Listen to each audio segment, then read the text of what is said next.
Our colonel Akin Akintola is like the second national pastor here in Hungary before he relocated outside Hungary.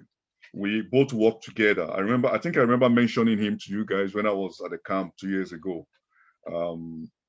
He's still part of us here in the continent. And in short, he's responsible for training all RCCG workers in Hungary and Slovenia, if you want to know.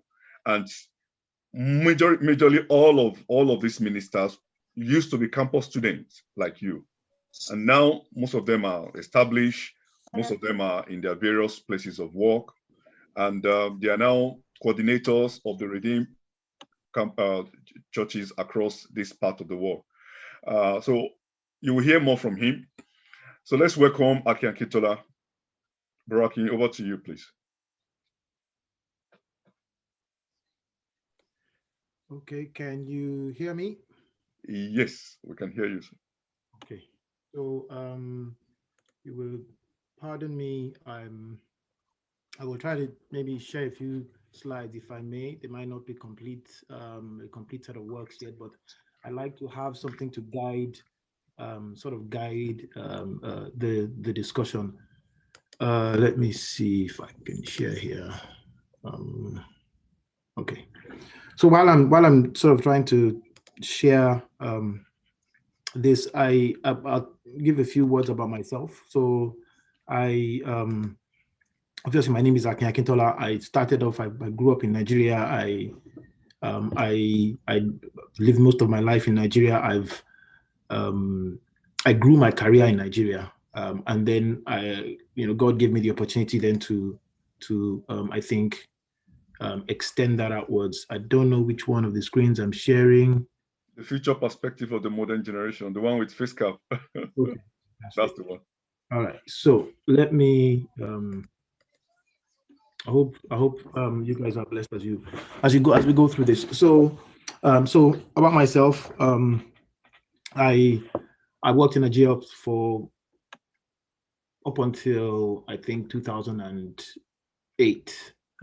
Before I really then got the opportunity to leave Nigeria. I did not want to leave. It was sort of imposed upon me, but I'm glad that I did eventually. And as we go along, I would use my life story to sort of buttress some of these points. But I want to start from the perspective of just saying to you that you're just so I want to build a foundation. Maybe let me start with that. Let me build a foundation as we go along. But then let's go through this very quickly. So first of all, I want to speak to us just to lay a solid foundation, right? When God made human beings, and I'm going to be maybe a bit right? When God made human beings, He made us to aspire. He made us to want more, right? So 8 tells us that God said to man, "Be fruitful, multiply, replenish the earth." So God was asking man to have dominion, right? So what that tells me, is that God had a plan for man to become more than what you initially are, right? Which means that your destiny is not in your future. Right? Your destiny is inside of you. It's something God placed inside of you that will be revealed to the world in the future. Right? That's a gifting that God has given to you. And the only way that gifting would be revealed is through work. We have been trained a lot. We have been trained a lot as to believe that just being overtly spiritual is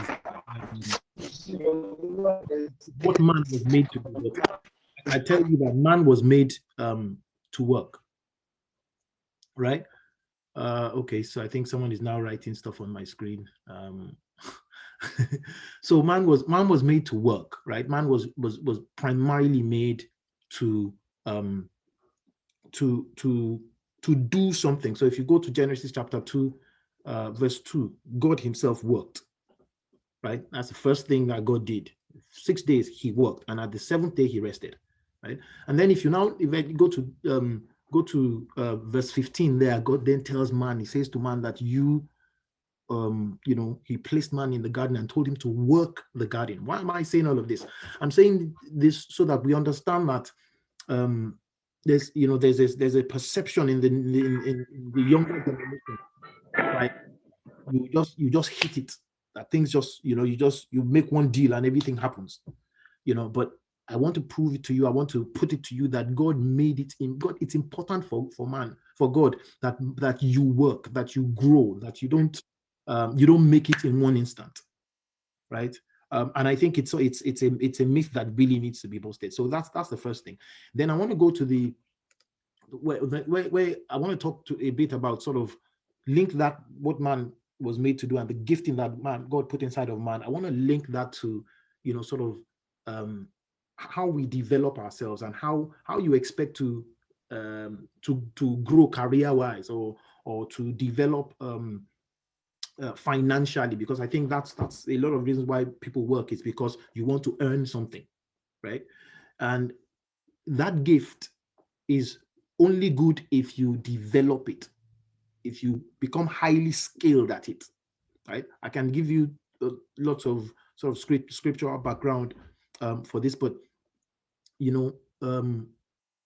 when you develop that gift, right? So the Bible says that your gift will make room for you, right? So what the gift does is it gives you an opportunity, but it is diligence. The Bible says, "Seest a man that is diligent in his work, he will stand before kings and not mere men." So it's diligence that will give you success. Again, I repeat it. You start off with your gift, you develop that gift will make room for you, but it's diligence at doing what you are doing that will take you to the place of success. And as you do that, you must take that gift and exchange it.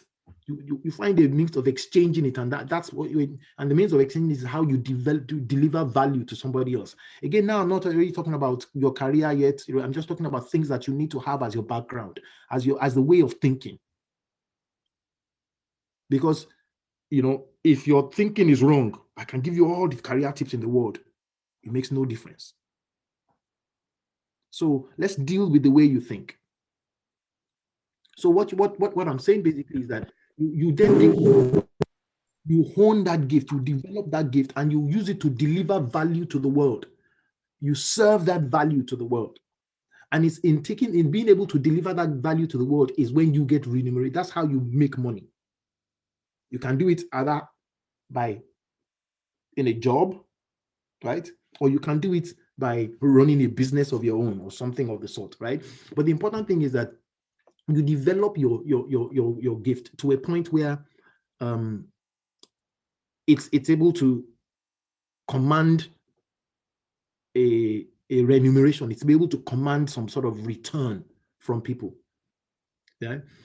So you need to identify how you deliver that value, or how you serve that value, right? And that's what your career is.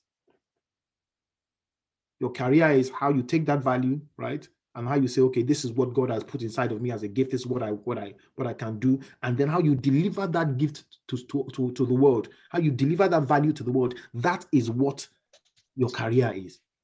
Whether it's a business that you have or it's a job that you are doing, right? So for you to make headway, you have to understand what is the value that I have to deliver to the world.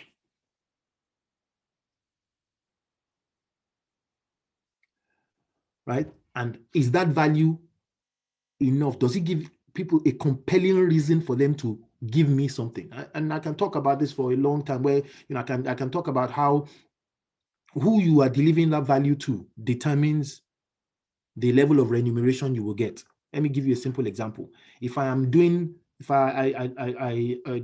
deal in technology, so if I'm doing some coding work for somebody in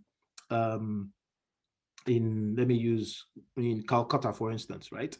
And I'm doing it for a small firm, a two-man firm, right? That is just developing websites. it's different. That's the value that I'm delivering, right? It's different from if I'm doing coding for I don't know, for Google, that is changing the way people experience the internet. We're doing the same thing, but we're delivering it in two different places, so that the value that I'm delivering, right, with Google is so impactful that they are able to pay me tons and tons of money. But because I'm doing the same work and I'm doing it in a very small scale in some small room somewhere, right, then, you know, I get remunerated slowly. Now, the remuneration that I get is smaller. Now, I'm not saying that you should despise the day of small beginnings. I'm just saying to you that the place where your value is the exposure of your value determines also how you get remunerated. Let me not spend too much time on this, but one last thing before I leave this slide is that the value that your gifting has is relative to time. So I'll use something that is very far out. I don't know, a lot of you might not know what it means to be someone that knows shorthand.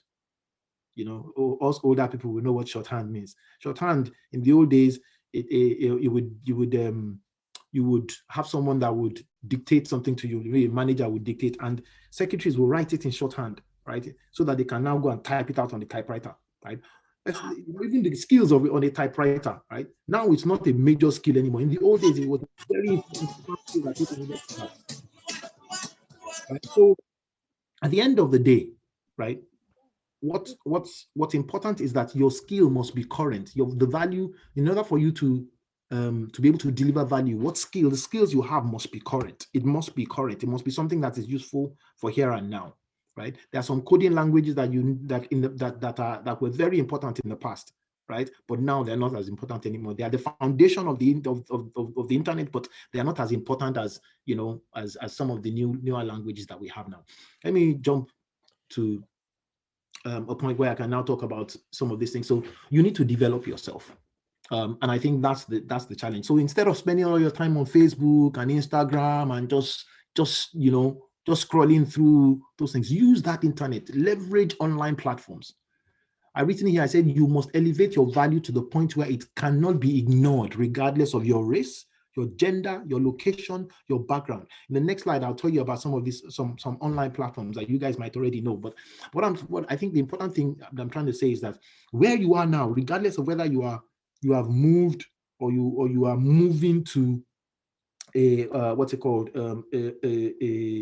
like an international role, or you have changed your location from where you live, to maybe a Western country or something. So regardless of that, you must constantly develop your skills. Instead of spending your time on Instagram all the time, spend that money, go to Udemy, go to Coursera, Skillshare. These are places where on the internet where there is so much knowledge. There's so much knowledge on the internet that it's unbelievable the amount of knowledge that you can get.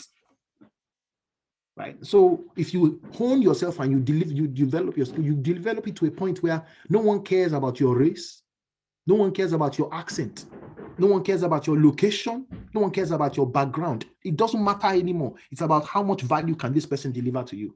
Let me give you an example. Today, my job, right? Over the past couple of years, I've worked with a team of people that are in Vietnam. It's a small team in Vietnam. You will, a lot of the products that we have, and I didn't talk about my career enough, but I'll share some of that. Right, I work for Nokia, right, and we develop products that run the internet. So it's not just the Nokia phones that you see; it's the products that run. So when you make a call with your phone, the back end, the network that runs, that runs the internet, that runs your when you Google something, the network switches that run all of those kind of things, right? The transport layer that works it, that's the kind of work that Nokia does now, right? What I'm trying to say is that a lot of those things that you see, they are developed by people in countries like Vietnam, in countries like India. Why? They have developed their skills to a point where nobody cares where they are. They're just interested in the fact that these people are developers. They know exactly what to do. All I need to do is tell them, I want you to give me this feature, that feature, and that feature, and they would deliver it for you. It's not about where they're from.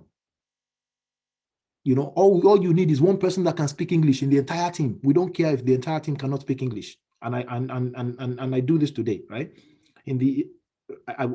We're 12 hours apart from Vietnam. Let me give you that example. 12 hours apart, which means 10 o'clock at night, I will talk to the guys here. It will be 10 o'clock in their morning in Vietnam. I'll talk to them for 2 hours, tell them what I need delivered. By the time I wake up in the morning, they've finished it. So your location does not matter.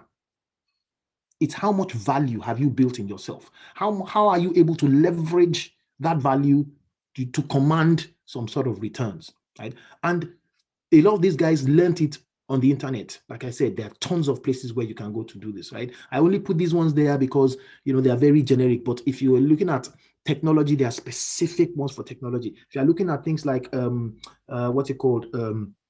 Online platforms, online delivery, online marketing. There are places where you can go to learn that. There are tons of things that you can learn today, right, that are online, where you don't need to be in a foreign country at all. The same information that's available to someone in America is available to you today, courtesy of the internet. Let me move on because I don't spend too much time on this one. When you think about careers abroad, right? I started to spend some time to list this out, but you know, this is where I stopped. But I think what's important when you think about careers abroad is that going back to value, there must be something that is compelling enough for them to rate you on the same level as someone in that location. I'll repeat it. You must have enough value and that's why I think I like this picture of these two people, right? Where people are seeing, they don't see your color anymore. They just say this person can do exactly what this other person can do. And that's why they give you an opportunity. Let me rewind a bit and tell you my life story about how I left Nigeria. I was working for Motorola in Nigeria. Thankfully I was exposed to sort of an international line manager. And he saw something in me that was where he saw some potential in me, right? And because of that potential in me, he gave me opportunities.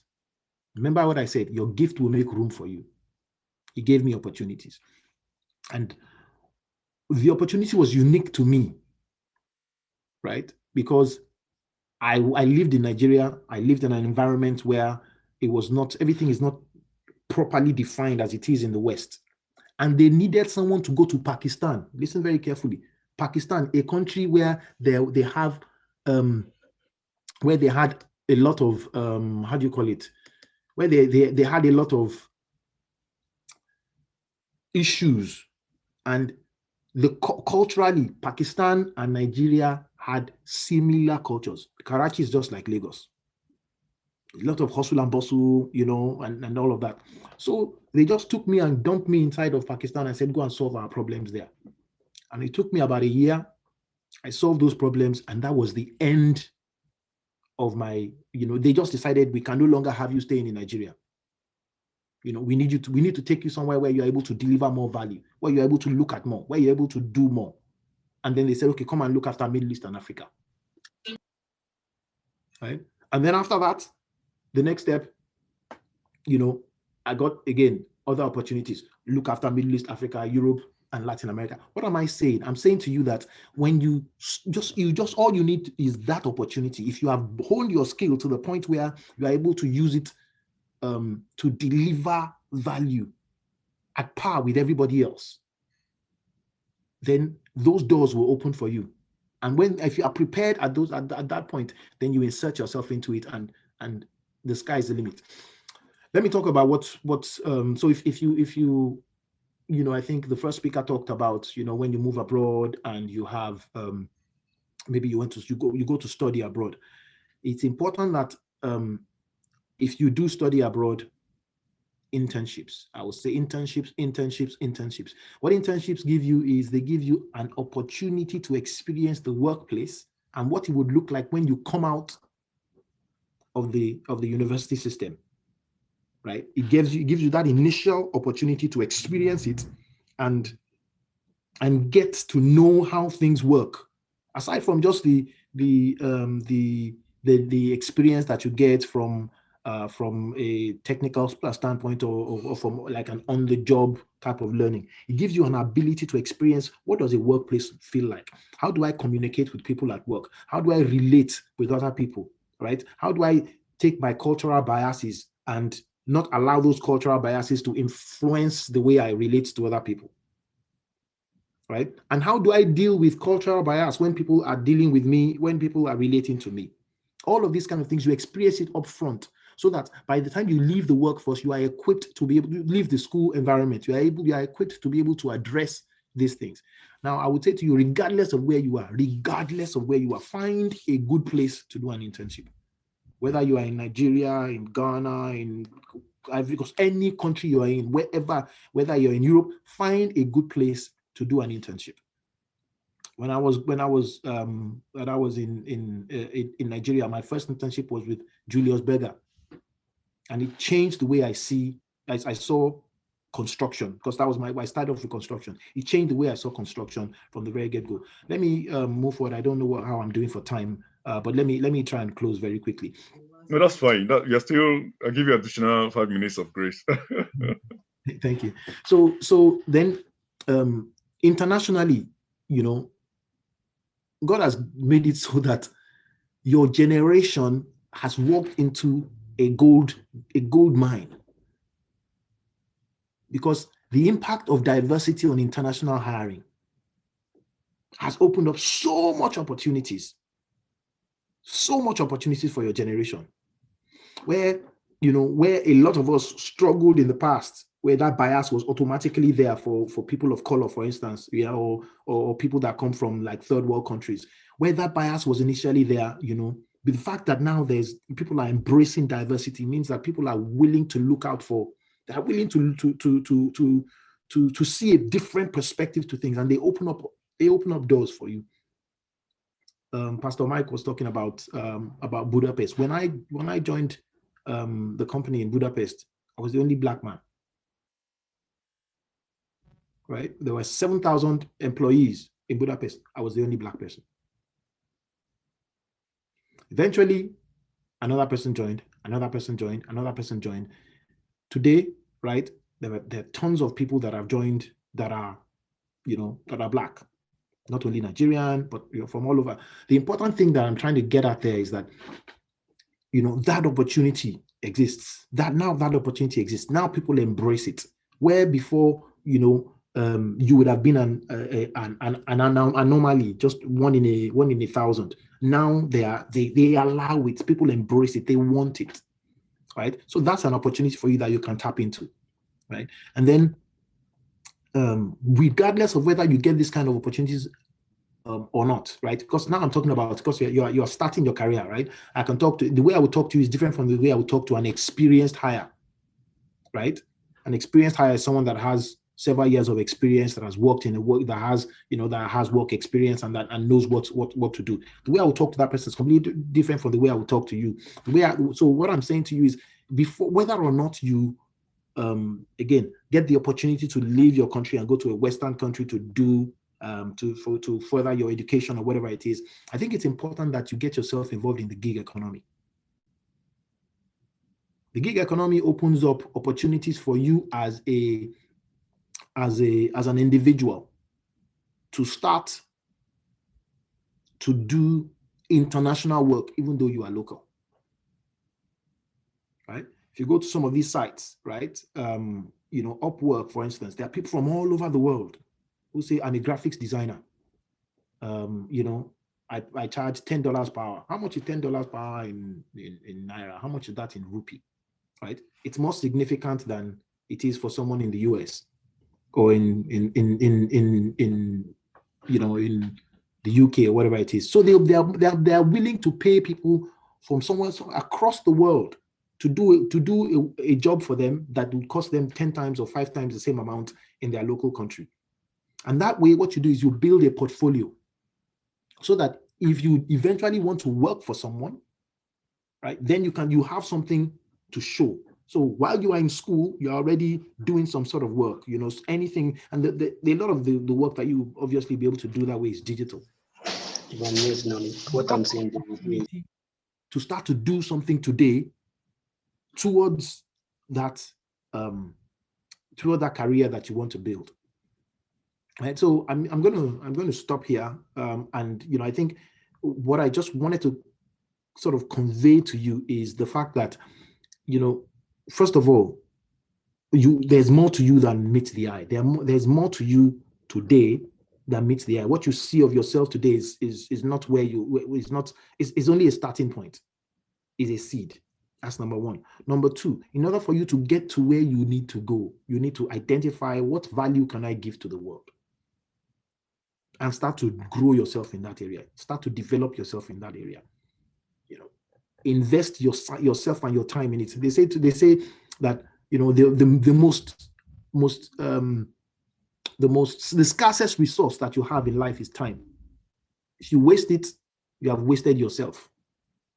Your future. You every day you waste your time just listening to, I don't know,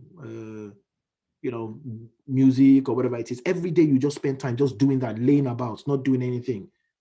Every day you are eating into your future. You are reducing your impact and your ability to make a massive impact in the future.